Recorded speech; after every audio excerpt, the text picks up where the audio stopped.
महिलाओं को बराबरी का दर्जा दिया जाना, ये कौन कह रहा है?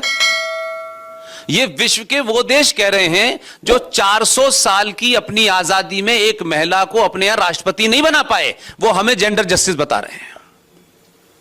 और हमको लगता है कि वो अंग्रेज हैं, अमेरिका है, वो कह रहा है तो सही होगा। हमारे तो पुराने दौर को भी देख लीजिए और वर्तमान में 47 से देखना है तो 16 साल इस देश में एक महिला प्रधानमंत्री रही और उस महिला के घर में बर्तन धोने वाली विदेशी मेहमानों की राष्ट्रपति रही। हमारे यहां जेंडर जस्टिस तो अनादिकाल से। हमारी कौन सी ऐसी पूजा होती है जिसमें महिला को पहला दर्जा न दिया जाए? लेकिन क्योंकि वेस्ट कह रहा है तो हमें वेस्ट की तरह सोचना चाहिए। और वेस्ट में जेंडर जस्टिस है, कहां जस्टिस है? उनके यहां तो वोट का अधिकार नहीं था। कोई 1000 साल नहीं, 100 साल पहले वोट का अधिकार मिला है। हमारे यहां सोचा ही नहीं जा सकता कि महिला को वोट का अधिकार हम देंगे, वो अधिकार उसका उतना ही है। इसलिए सुबह सुबह उठ करके ये बात मुझे नहीं बतानी चाहिए थी, क्योंकि स्वामी जी ने कहा कि मैं पैंट शर्ट पहनता हूं, तमाम सारी बातें कही, उसके लिए बहुत बहुत धन्यवाद।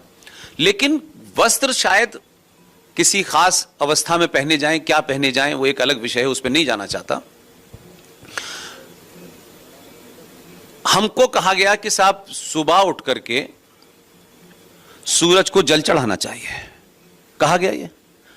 लेकिन किसी ने, आप मुझे बता दी, किसी ने बताया कि सुबह उठ के सूरज को जल क्यों चढ़ाना चाहिए, शाम को नहीं चढ़ाना चाहिए?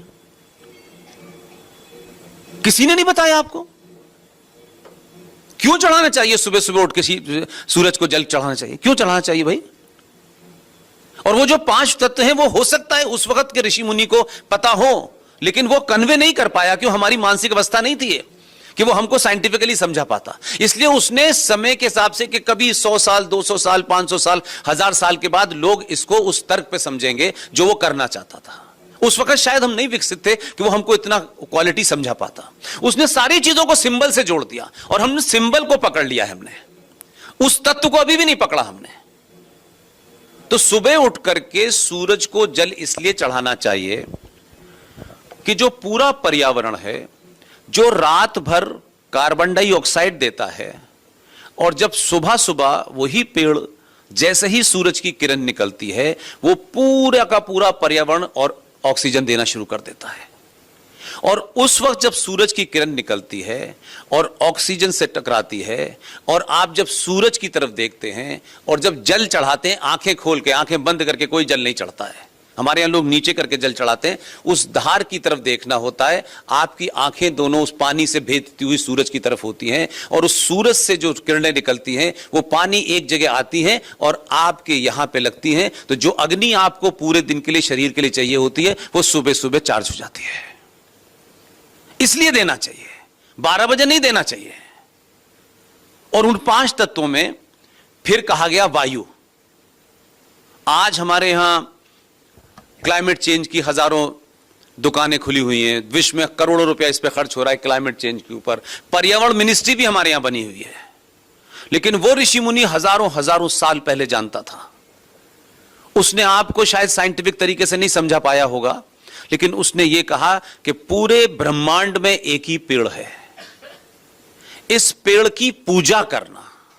और हम पूजा के भाव का मतलब समझते हैं दिया जलाना और अगरबत्ती जलाना। यह आधुनिक दौर की बात है।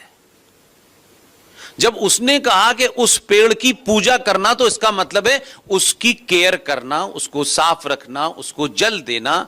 और आज भी दुनिया जमाने की बात कर रही है। तब हमारे ऋषि मुनि ने कहा कि उस पेड़ का नाम है पीपल, और पीपल को पूजने का मतलब यह नहीं है कि उसके नीचे दिया जला दो। जो मैं हर बार हरिद्वार जाता हूं और ऋषिकेश जाता हूं तो वहां पीपल के पेड़ के नीचे लोगों ने इतना दिया जलाया है कि पूरा तना ही जल गया है। अगरबत्ती लगा दी उसमें ठोक ठोक के। उसके नीचे दिया नहीं जलाना था, उसकी पूजा करके चावल नहीं चढ़ाने थे, लड्डू नहीं चढ़ाना था, ताकि चींटी खा के उसके खोखला कर दें। आप उस पेड़ को बचाएं, हर मौसम में पानी देंगे जल चढ़ाने के लिए, उसकी केयर करेंगे, क्योंकि वो पीपल है। और पीपल ही दुनिया के ब्रह्मांड में एक पेड़ है जो 24 घंटे ऑक्सीजन देता है।